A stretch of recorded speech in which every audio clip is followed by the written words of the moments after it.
안녕하세요. 멍구야입니다. 네. 올해부터 이제 또 2023년 이제 9회죠. 네, 벌써 9회예요.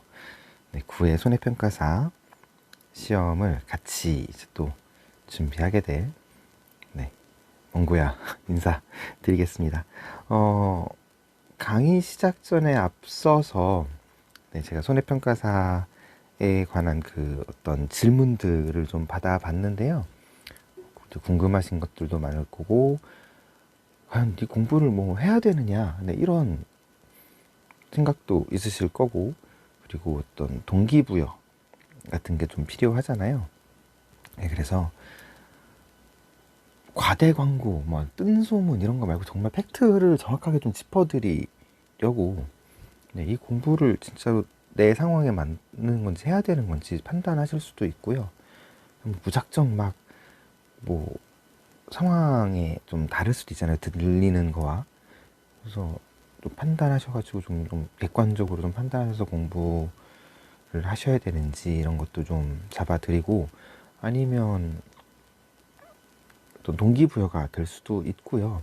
네, 좀 객관적이고 좀 팩트 체크 같은 것들을 좀 해보려고, 네, 질문을 받아봤습니다. 네, 그래서 강의 시작 전에 오리엔테이션 개념으로 한번, 네, 이런 시간을 마련해 봤어요.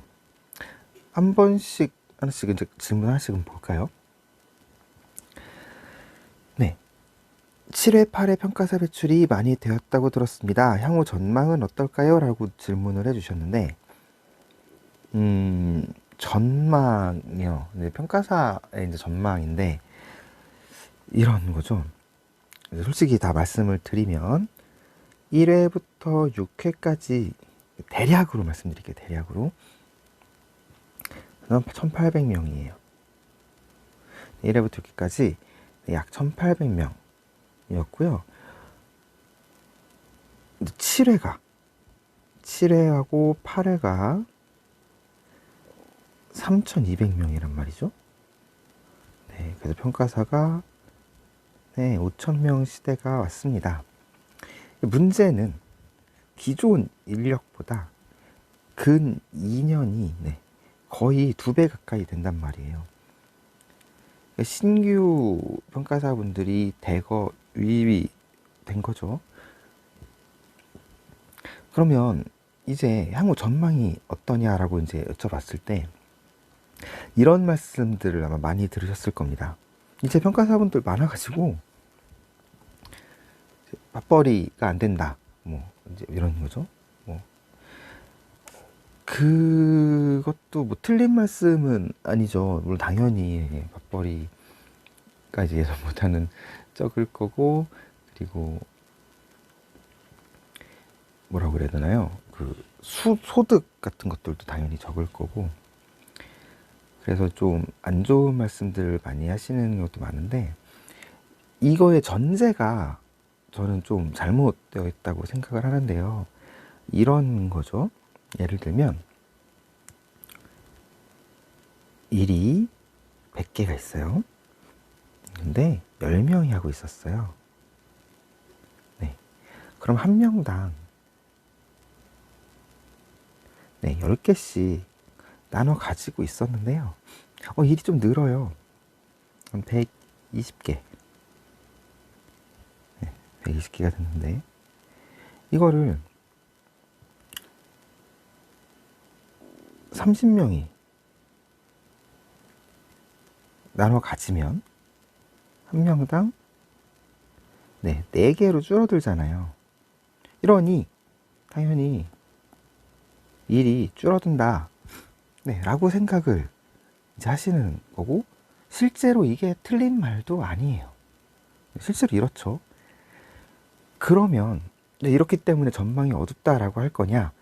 꼭 그렇게만은 볼 수 없는 게, 제 생각은 그렇습니다. 지금 여기에 전제는요, 일을, 네, 똑같이 나눠 가지는 게 전제란 말이에요. n분의 1, 얘가 전제죠. 30명, 120개를 30명이 나눠 가지니까 4개인데, 이게 아니고요. 120개가 30명이지만 잘하는 사람은 오히려 15개 할 수도 있는 거고요. 10명이 10개씩 하는 거예요. 그럼 100개 그대로 하고요. 나머지 20명이 이제 20개를 뭐 나눠 가지든, 그럼 이제 아예 못 가지는 사람도 생길 거고, 예, 도태되는 사람도 생기겠죠. 이제는 평가사분들이 어떤 경쟁 체제에 들어갔다고 봐야 되지 않을까 싶어요. 그러니까 n분의 1 이게 아니고요. 경쟁 체제에 들어간 거죠. 그러니까 예전에 평가사 자격증의 가장 큰 장점은 사실 그거였습니다. 별도의 영업을 하지 않아도 되고, 별도의 취업이나 창업을 하지 않아도 가입을 하면 어떻게든 일을 할 수 있었단 말이죠. 근데 그게 가장 큰 장점이었다면, 이제는 물론 별도의 영업이나 창업을 하지 않더라도 일을 뭐 주기는 할 겁니다만, 일을 받을 수 있기는 하지만, 예전처럼 막 그 평가사의 장점처럼 뭐 80일 일하고 뭐 3천만 원씩 벌고 뭐 이런 게 아니고, 경쟁, 잘하는 사람은 막 5천 버는 거고요. 물론 이제 뭐 그렇게 버시는 분들은 이제 뭐 100명도 안 되시겠지만, 100일 일하고 5천 벌고 뭐 이렇게 하시는 분들은 뭐 100명도 안 되시겠지만, 근데 경쟁에 들어가는 거예요. 그러면 평가사분들이 개개인적으로 무엇을 해야 되느냐, 가만히 있는 게 아니고, 그렇다고 뭐 창업이나 취업을 하시는 말씀이 아니고요. 합격 후에도 노력을 한다는 거예요. 노력을 하시는 거죠. 공부를 하시고 노력을 하시고 개인의 역량을 향상시키고, n분의 1이 아니고 이제는 경쟁으로 들어가는 거예요. 그러면 평가사분들의 역량이 개인적으로 올라가고, 경쟁체제니까요. 올라가고, 평가의 질이 향상되고, 그러다 보면 또 농작물 재해보험 정책 자체가 좀 안정화되고, 평가사의 위상도 올라가고, 여러 가지 긍정적인 효과가 있을 거라고 저는 봅니다. 그동안에는 이 경쟁체제가 없이 그냥 내 차례가 오면 일을 줬기 때문에 이 노력, 뭐 이런 개인적 역량 이런 게 없이 그냥 어떤 용돈벌이, 뭐 퇴직 후 용돈벌이 뭐 이런 식으로 인식이 됐던 자격증이었단 말이에요. 솔직히 말해서. 네. 그래서 유관기관, 뭐 농업정책보험금융원, 뭐 농협손해보험, 농림부, 평가사의 신뢰도가 그렇게 높지 않았는데, 오히려 이제는 약간의 노력, 경쟁 체제에 들어가면서 평가의 질이 올라갈 수 있는 어떤 계기가 되지 않을까 싶어요. 그래서 만약에 이 전망이, 지금 평가사가 이제 많이 배출됐을 때, 평가사분들이 많이 배출되었을 때 정책적으로 제도적으로 손을 놓고 있는다면 전망이 계속 어둡겠죠. 계속 평가사분들은 막 7,000명, 8,000명 늘어나더라도 그걸 계속 콩 갈라 먹듯이 조사 물량을 나눠 가지면, 그거는 곧 전망이 계속 어두워질 수밖에 없는데요. 정책적으로나 제도적으로 이거를 그대로 놔두지는 않을 겁니다. 수입도 수입이고 전문성 자체가 일단 떨어질 거예요. 어떤 한 품목을 오랫동안, 어떤 조사를 오랫동안 해야 되는데, 이거를 다 나눠서 하게 되면 한 열흘 할 조사를 10일 할 조사를 한 2일 한다고 치면, 전문성 자체가 누가 더, 어떤 분이 전문성이 올라가겠어요. 근데 이게 전문성이 훨씬 올라간단 말이에요. 경험이 그만큼 쌓이는 거니까요. 그렇기 때문에 이 전문성이라는 것들을 위해서도 유관기관에서도 정책적이든 제도적이든 어떤 전문성을 키우기 위해서라도 경쟁체제나 도입을 하지 않을까라는 생각을 합니다. 그러면 이 경쟁체제 도입이라는 말은 작년에 이제 갑자기, 아직 제도적으로 정책적으로 준비가 안 되어 있을 때 갑자기 2,000명이 뽑힌 거예요. 갑자기 7회 분들이요. 그러다 보니 그동안에 n분의 1로 나눴던 시스템으로 그대로 가다 보니까 갑자기 이제 7회 분들이 1년에 1,000만 원을 벌었다, 뭐 용돈벌이 자격증이다, 이런 얘기가 이제 나오게 되는 거죠. 그러니까 제도가 마련이 안 됐을 때 갑자기 합격이 돼서, 이제는 평가사가 이제 많이 뽑히는 거를 인지가 됐으니까 앞으로 계속 많이 뽑힌다는 얘기는 아니고요. 이제 많이 뽑혔다는 게 앞으로는 뭐 상대평가가 도입이 됐든지 향후 몇 년 안에 이제 고시가 되고 난 이후에 상대평가가 도입이 되던가 아니면 어떤 경쟁 체제들로 들어가는 과도기라고 봅니다. 저는 과도기. 이게 한 3년 정도는 제도적이나 어떤 정책적인 마련이, 제도적인 마련이 있으면 3년 정도로 보는데, 이 과도기가 지나고 나면 오히려 저는 기존의 n분의 1보다 더 어떤 손해평가 그 농작물제에 보면 정책적으로는 훨씬 더 향상되리라고 봅니다. 문제는 이제 평가사분들이 예년처럼 가만히 있으면 일을 주는 이런 구조는 아니겠죠. 이제 개인이 좀 노력해야 되는 구조로 변하면서 제도적으로는 좋아지나 어떤 평가사의 자격증만의 그 장점이 조금 떨어지는 그런 시스템으로 바뀔 거라고 봅니다. 그래서 여러분들이 지금 한 3년 전, 과도기를 3년 정도 보는데 7회 붙었었죠. 이게 1년. 이번에 8회 붙었었잖아요. 1000명. 이분들도 분명히 과도기에 들어오셔가지고 겪을 거예요. 별거 아니다. 이러면서 도태되시거나 떨어지실 분들은 아마 다 떨어지실 거고, 여러분들이 좀 구애잖아요. 이분들까지도 이 과도기의 막차를 타지 않을까 싶어서 솔직히 말씀드릴게요. 그래서 여러분들 합격하시고 첫 해는 업무를 배우시거나 막 이제 일을 해서 막 수익을 막 대거 올리시겠다는 생각보다는 일을 좀 배우고 역량을, 첫 해잖아요, 여러분. 첫 해기 때문에 여러분들 개인적인 역량을 향상시킨다고 보신다면 이제 그 뒤에 나오는 10회 때 3년이 지났으니까 과도기가 지났으니 지금 정책적으로 제도적인 어떤 마련을 하고 있으니까요. 과도기가 지났기 때문에 좀 완성되고 조금 더 나아지지 않을까라는 생각은 있습니다. 그래서 이 n분의 1로 나눠 가시는 게 지금 전제이기 때문에 지금 혼란스럽고 얘기가 많이 나오는 건데, 이제 아마 이 시스템이 바뀌지 않을까 싶어요. 그래서 여러분들이 학습을 하시거나 나중에 합격을 하시더라도 어떤 합격하고 끝이 아니고 계속 여러분들 공부를 하시고 노력을 하셔야 될 것 같기는 합니다. 그래서 그거에 맞춰서 출제 경향이 그래서 실무 쪽으로 자꾸 나오는 거예요. 그래서 저희가 이제 공부 앞으로 강의하거나 할 때도 그런 출제 경향, 그리고 여러분들 합격 후에도 바로 어떤 실무적인 능력, 소양 능력을 좀 가질 수 있게끔 강의를 실무 쪽에 좀 치중해서 강의를 할 거고, 실제 경향도 또 그쪽으로 지금 맞춰져 있으니까 그런 식으로 준비를 할 예정입니다. 다음 질문 볼까요? 합격하면 바로 활동을 할 수 있나요? 네, 합격하면 바로 활동을 할 수 있어요. 바로 활동을 하실 수 있고요. 그런데 이제 그런 거 있습니다. 아까 전에도 말씀드렸지만 n분의 1, 우리 n분의 1로 이제 업무가 배정이 이제는 안 될 거고, 어떤 개인의 능력이나 평가에 대한 질에 따라서 차등 배정이 될 거란 말이에요. 그런 기조가 이제 그렇게 갈 거란 말이죠.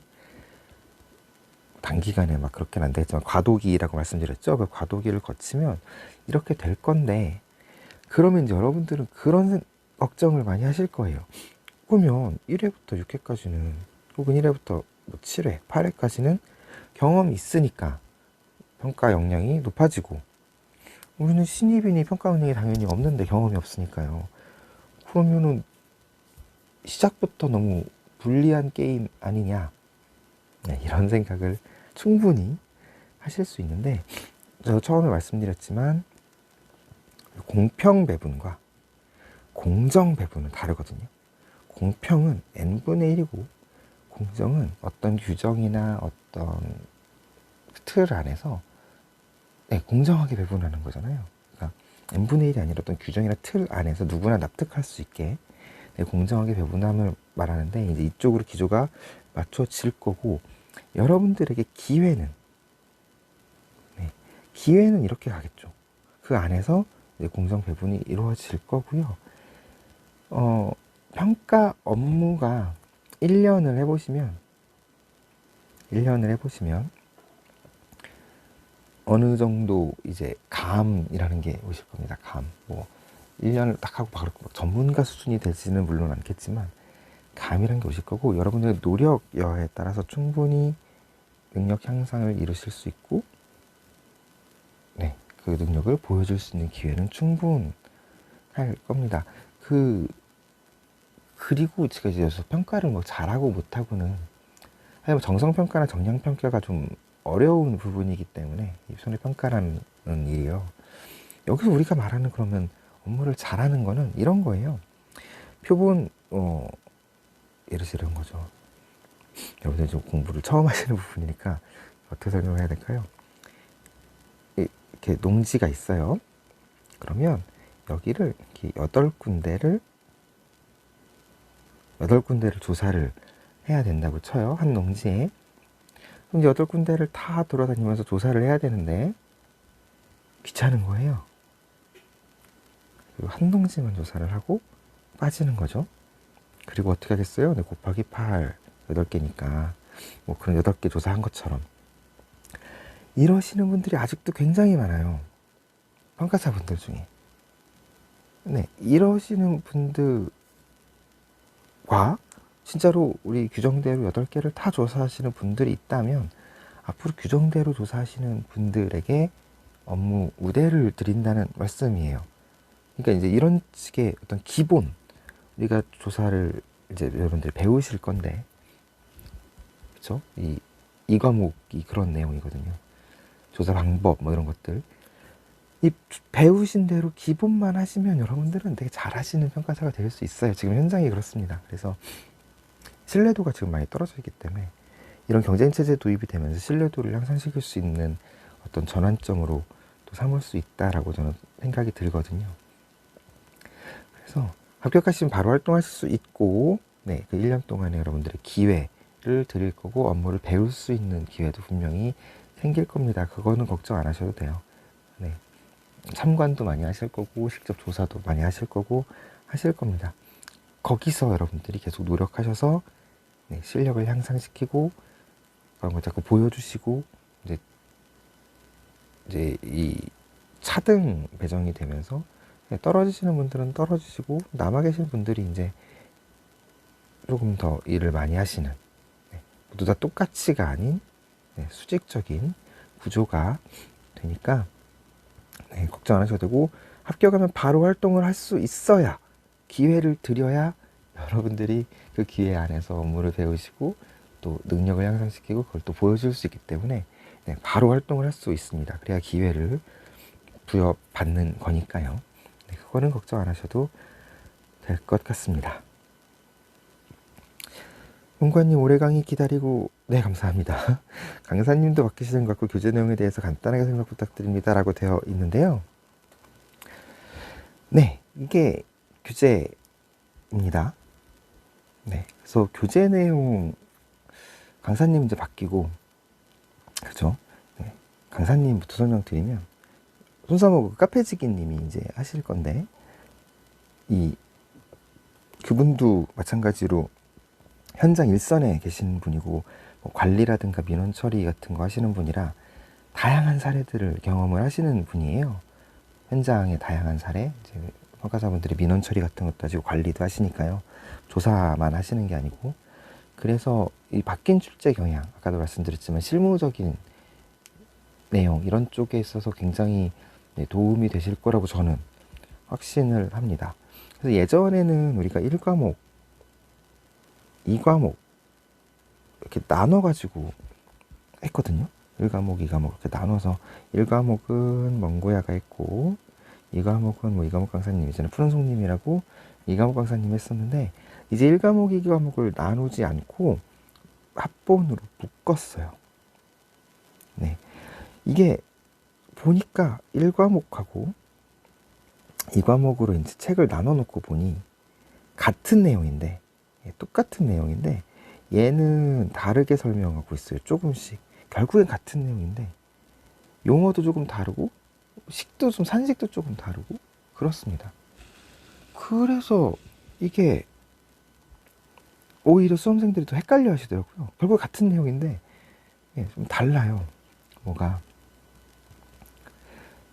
그래서 이거를 겹치는 부분을 다 제외하고 이 책만 보면 500페이지 정도 되거든요. 1, 2과목이 그냥 전부 한 번에 대비될 수 있도록 겹치는 부분, 헷갈리는 부분을 다 드러내고 통합해버렸어요. 네, 1, 2과목을.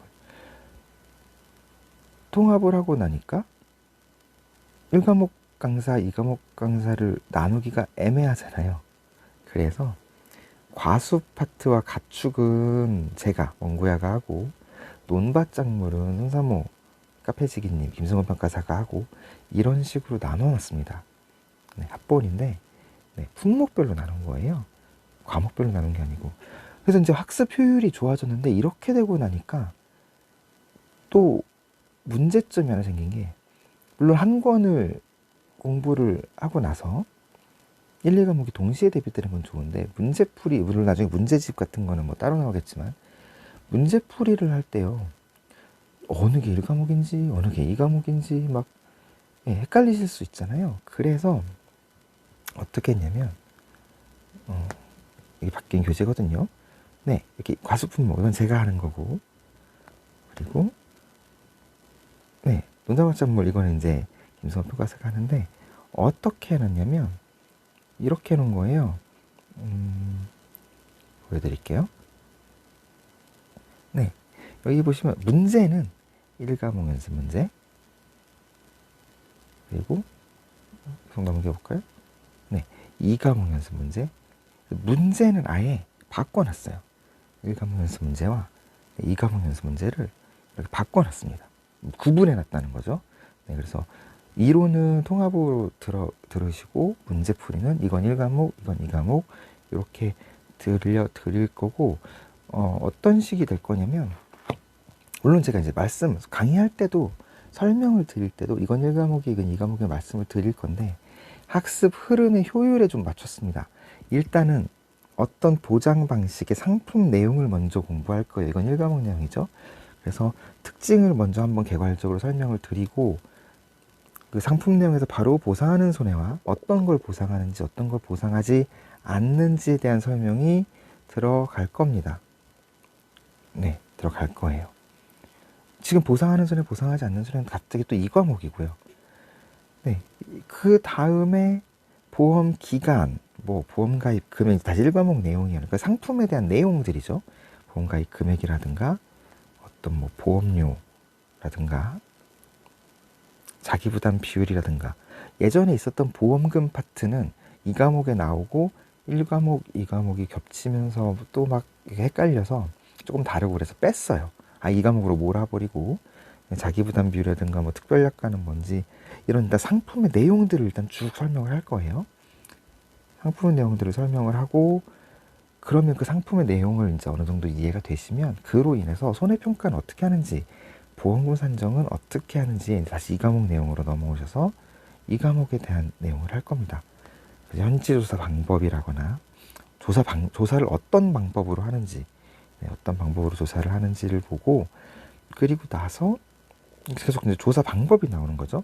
이 조사는 어떻게 하고 이 조사는 어떻게 하고 이제 이런 거예요. 조사 방법에 대해서 쭉 한 다음에 그럼 그 조사 방법에 따른 보험금은 어떻게 산정되는지에 대해서 또 나올 겁니다.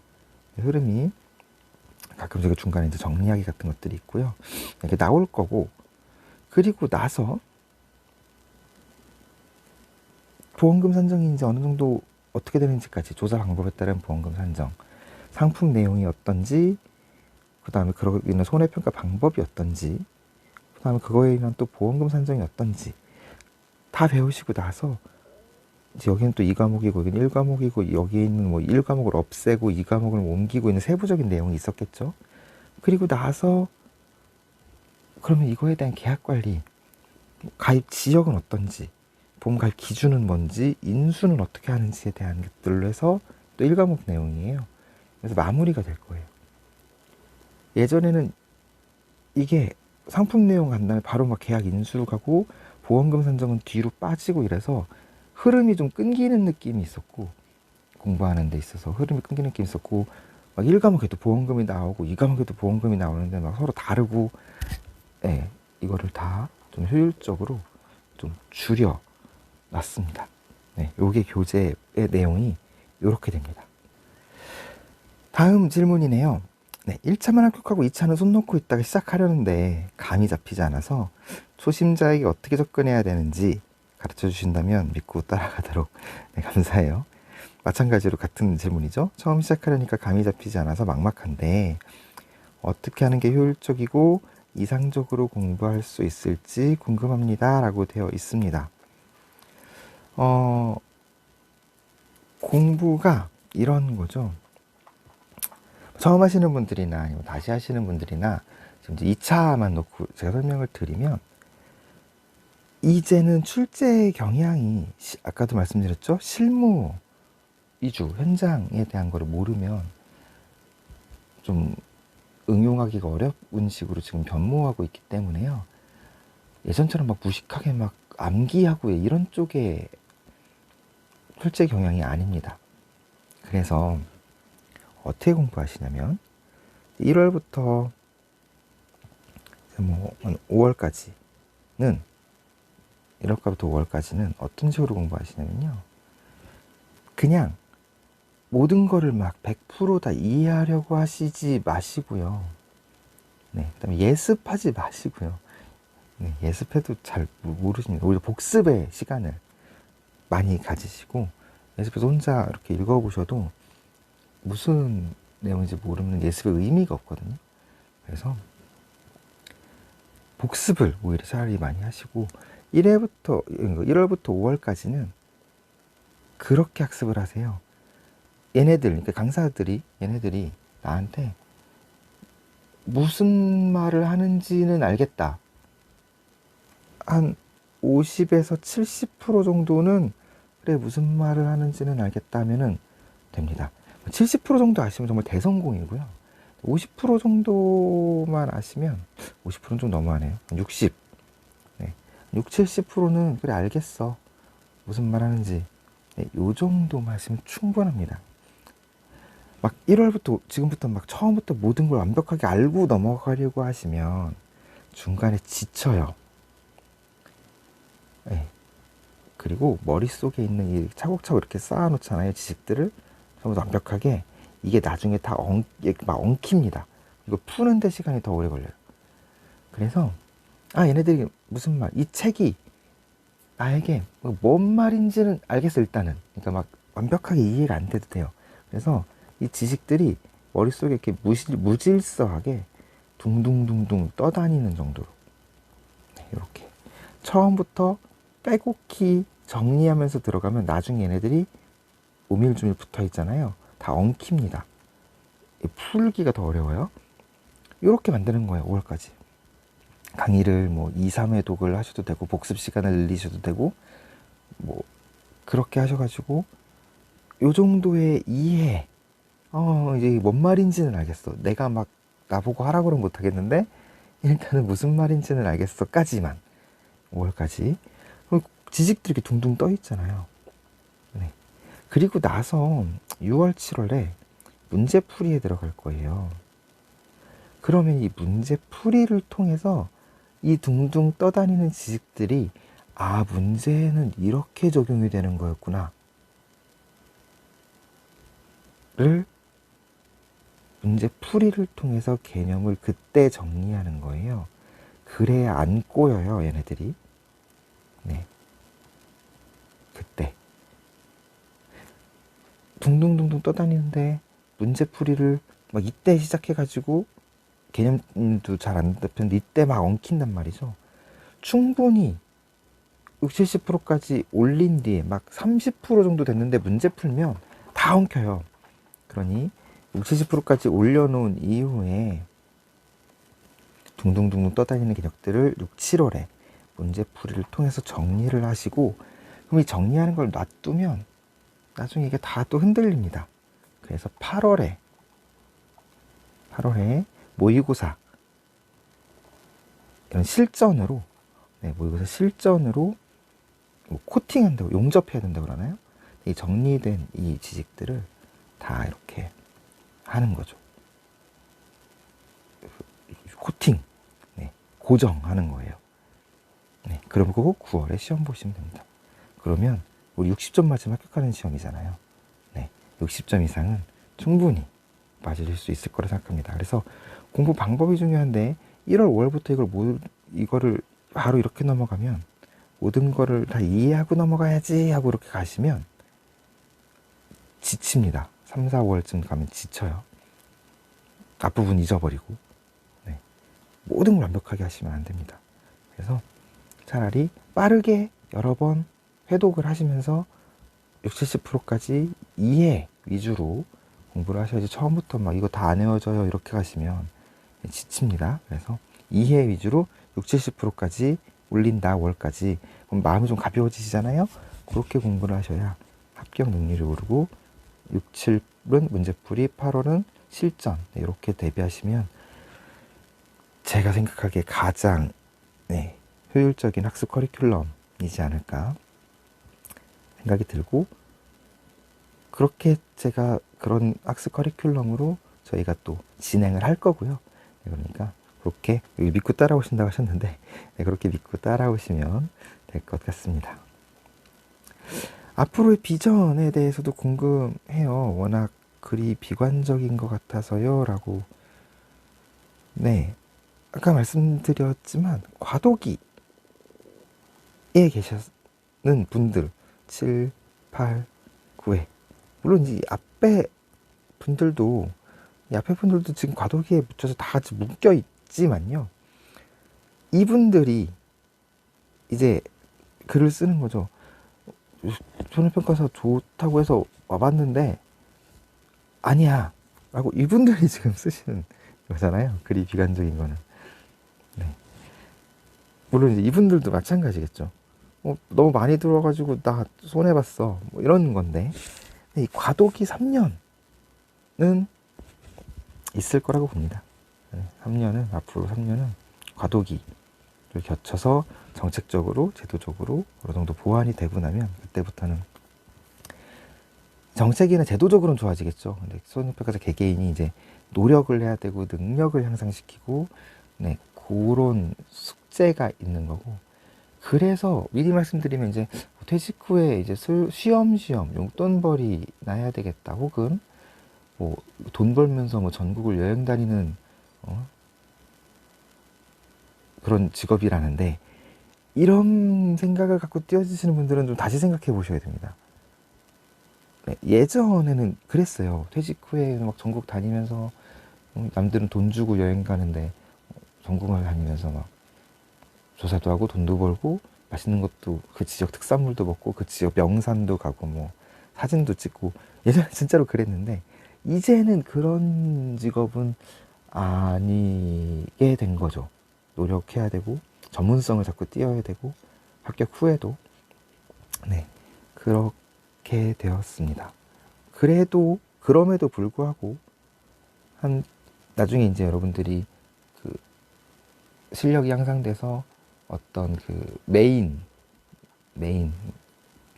몇백 명 되겠죠. 뭐 예를 들어서 5,000명 중에 500명이 메인이다, 혹은 뭐 800명 정도가 메인이다라고 하면, 여기에 들어오시면 100이 일하고 한 예를 들어서 한 3,000에서 4,000 정도 버시고 나머지 260일은 100일이라고 3,000에서 4,000 정도 버시고요. 나머지 260일은 다른 거 하시면 나쁜 직업은 아니잖아요. 네. 그래서 다만 이제 여기에 들어가기 위한 여러분들의 노력이 조금 필요하다라는 거, 네, 그런 것들 그를 조금 인지해 주시면 될 것 같습니다. 네, 아까 예전에 그거와 묶은 건데요. 장롱 자격증으로 전락한다는 소문들이 많아서 수입은 얼마나 되는지 궁금합니다. 네, 그러니까 이제 장롱 자격증이 그렇게 되는 거죠. 이거를 n분의 1로 놨을 때 이렇게 생각하셔서 그래요. 수입하고 이제 같이 묶어 드리면 손해조사비, 그러니까 손해평가사에게 이제 제공되는 손해조사비를 600억에서 700억으로 보면 지금 이 정도 예산이거든요. 물론 이 예산은 이제 앞으로 늘어날 수도 있습니다만 6, 700억으로 보면 예전에 평가사분들이 예를 들어서 2,000명이다. 우리 600억으로 봐요. 계산하기 편하게. 그러면 나누면 되잖아요. 600억을 이제 2,000명으로 나누면 나오잖아요. 3천만 원씩 가져간단 말이죠. 평가사분들이 다. 근데 이게 5,000명이 되고, 그래서 좀 이제 재보험 사업이 규모가 커지면서 당연히 손해조사비도 좀 올라가겠죠. 그럼 700억이다. 그러면 n분의 1 하면 이제 1,400만 원밖에 못 가져가는 거예요. 네. 이렇게 되니까 앞으로 그러면 800명, 900명, 1000명이면은 이제 뭐 700만 원밖에 못 가져가는 이제 이런 식으로 되는 거죠. 그러니 이렇게 될 거다라고 생각하시는 건데, 비전들이나 뭐 앞으로는 그럴 거예요. 네. 근데 이게 n분의 1이 전제일 때의 이야기고 말씀드렸잖아요. 네, 그룹핑화가 될 겁니다. 우리 뭐 프리미어 리그 영국처럼 1그룹, 2그룹, 3그룹 그룹핑화가 될 거예요, 앞으로. 네, 그래서 여기는 이제 예비인력, 거대재해를 대비한 예비인력, 2그룹은 1그룹 이제 지원, 1그룹이 이제 뭐 어떤 조사하면서 있어서 모자라거나 할 때 지원, 1그룹이 위주로 돌아가는. 그럼 이제 평균 수입이 뭐 여기는 5천만 원, 4천에서 5천만 원, 여기는 뭐 2천에서 3천, 여기는 2천만 원 미만. 네, 이렇게 식으로 그룹핑화가 될 거죠. 그러니까 여러분들은 여기에 속하게끔 노력을 하시라는 거죠, 합격 이후에. 네.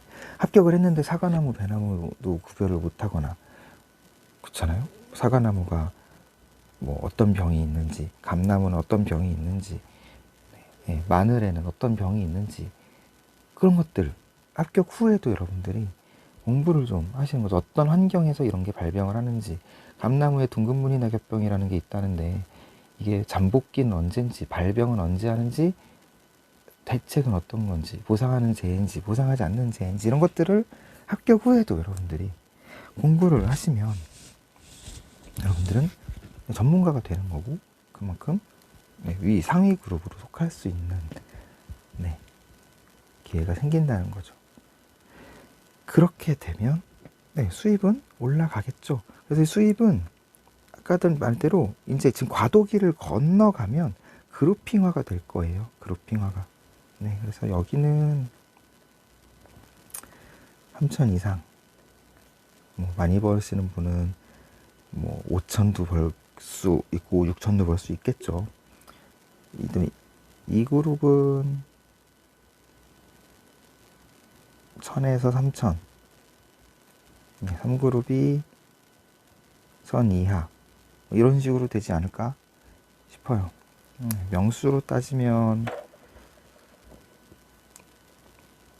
1그룹은 한 몇 프로수로 따져야 되겠네요. 명수로 따지는 게 아니고, 그죠?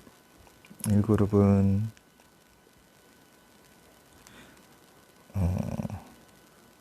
20%, 2그룹이 30%, 3그룹이 50%, 이 정도 되지 않을까 싶습니다. 네, 우리 전자손해평가 비중으로 여러분들은 반 이상 혹은 상위 그룹 20% 이상, 상위 20% 이상에 들으시는 노력을 하시라는 말씀이시죠. 이거를 그냥 비관적으로 혹은 뭐 이런 소문, 이거는 정책적이나 제도적으로 가만히 있을 때를 의미해요. 네, 가만히 있을 때를 의미하니까 네, 그거를 여러분들이 조금 인지하시면 마냥 네, 비관적이지는 않을 거라고 저는 생각합니다. 가만히 있지를 않거든요. 어떤 보완을 하려고 하고 있지. 네, 그렇습니다. 지금 이거 마지막 질문이었는데 이제 학습하기 전에 제가 조금 솔직하게 말씀을 드렸고요. 현재 지금 손해평가사의 상황에 대해서 말씀을 드렸죠. 원래 제가 강의를 30분 이내로 끊을 거예요. 우리 본강의 들어가면. 왜냐면 지금 저희 강의 여러분 보시면 알겠지만 장단점이 있어요. 강의에 장점과 단점이 있습니다. 장점은 뭔가 집중이 잘 돼요. 무슨 과외받는 것 같고 집중이 잘 된다는 장점이 있어요. 뭐 앞에서 누가 나와서 막 번잡스럽게 움직이지도 않고 시야를 뭐 우리가 강의를 할 때 책을 이렇게 놓고 할 거거든요. 물론 이 책도 이제 강의용으로 편집은 제가 할 겁니다만 본 강의 할 때는 책을 이제 편집을 할 거예요. 강의용으로 이제 화면 편집을 하겠죠. 그러면 근데 막 책을 봤다가 막 화면을 봤다가 뭐 어디 봤다가 칠판을 봤다가 안 하시고 딱 이렇게 보시면 돼요. 필기하실 때만 이제 책으로 옮겨가지고 필기하시면 되겠죠. 네. 그래서 집중도가 올라갑니다. 과외받는 것 같고. 그리고 아까 저기 보시면 뭐 착과감소 원금, 과세손해보험금, 뭐 착과손해 나오면 사진도 보여드리는 거죠. 제가 말씀드렸잖아요. 현장 이야기, 마늘 어떻게 하는지도 보여드리고, 뭐 유가타 방류 조사 어떻게 하는지도 보여드리고, 착과 피해 조사겠죠. 얘네들은 뭐 이런 거예요. 뭐 낙과 피해 조사도 보여드리고 이런 현장 사진들 이런 것들을 보여드리는데, 그러니까 이제 어떤 뭐 사진이라든가 어떤 화면에 뭐 대한 몰입도가 있어서 집중도가 올라간다는 장점이 있습니다. 특히 이제 현장 사례 같은 거, 사진 같은 것도 많이 보여드리고 하니까요. 장점이 있어요. 근데 단점은 지루해요. 졸립니다. 네. 이 몰입도와 집중이 있는데 이게 30분을 넘기기 힘듭니다. 30분이 넘어가면 이제 슬슬 떨어지기 시작해요. 지루하군요. 앞에서 사람이 좀 나오고 뭐 움직이고 이러면 제가 어떻게 생겼는지도 보고 막 이러면 좀 나은데 계속 화면만 보면은 30분 정도가 지나잖아요. 그럼 집중도가 떨어지게 되어 있어요. 사람이라는 게. 그래서 우리가 본격적으로 공부할 때 이거는 이제 졸리고 지루하고, 그래서 이제 강의할 때 물론 제가 이렇게 농담도 좀 하고 지루하지 않게 합니다만 그래도 한계가 있어요. 집중도 유지하는 시간이 저는 30분으로 보거든요. 그래서 본 강의 때는 30분 밑으로 다 끊을 겁니다. 강의를. 무조건 그렇게는 안 되겠지만 아마 30분 내외가 되지 않을까, 30분 내외가 되지 않을까 싶어요. 그래서 강의 수가 늘어나더라도 한 강의의 강의 시간은 좀 줄이려고 하거든요. 그 강의, 인터넷 강의 보시면 이렇게 딱 처음에 시간대가 봤을 때 뭐 1시간 이러면 부담돼요. 근데 27분 이러면 한 강의 딱 듣는데 부담 안 되시잖아요. 강의 수를 좀 늘리더라도 강의 하나하나에 좀 집중도를 유지할 수 있는 시간대로 끊으려고 합니다. 지금은 이제 오리엔테이션이라서 지금 43분을 지나고 있는데, 네, 강의 43분을 지나고 있죠. 지금 본 강의 때는 30분 내외가 되지 않을까 싶거든요. 그래서 장단점이 있습니다. 네, 이제 이런 건 장점인데 이 단점을 보완해서 장점만 살리는 그런 강의로 하겠습니다. 제가 지금은 뭐 본 강의가 아니라 글씨도 지금 막 쓰는데요. 본 강의 때는 글씨도 여러분들이 알아보실 수 있게 예쁘게, 이게 제 한계예요, 여러분. 제 한계. 제가 뭐 명필은 아니니까 예쁘게 쓰겠습니다. 그러니까 이제 우리 본 강의 때 이제 인사드릴 거예요. 그때 여러분 또 제가 또 중요하게 생각하는 게 소통이거든요. 여지껏 제 강의 들으시면서 이제 합격하시는 분들을 보면 저한테 질문 많이 하신 분들이 대부분 합격하셨어요. 그러니까 여러분들 눈치 보지 마시고 저희 게시판이나 이런 거 있잖아요. 질문 게시판, 저희 카페의 또 특성이 좋은 게 질문 게시판에 여러분들 질문을 하시면 그에 대해 답이 달리잖아요. 네. 그냥 혼자 공부하지 마시고 질문하시면 답이 달려요. 그럼 그 답 달린 것들을 나중에 몰아만 봐도 나중에 한 7, 8월쯤 여러분 정리하실 때 질문답 이것만 몰아보셔도 그게 또 공부가 되거든요. 그러니까 그런 질문 게시판 같은 것도 좀 활용하시고 하시면 충분히 네, 여러분도 좋은 결과 있으실 거라고 믿고 있습니다. 네, 오리엔테이션이라 좀 두서없이 됐는데 네, 강의 때는 또 준비 잘해서 여러분들 또 좋은 결과 있을 수 있도록 저희도 노력하겠습니다. 네, 그러면 본격적으로 강의 때 인사드리도록 할게요. 감사합니다.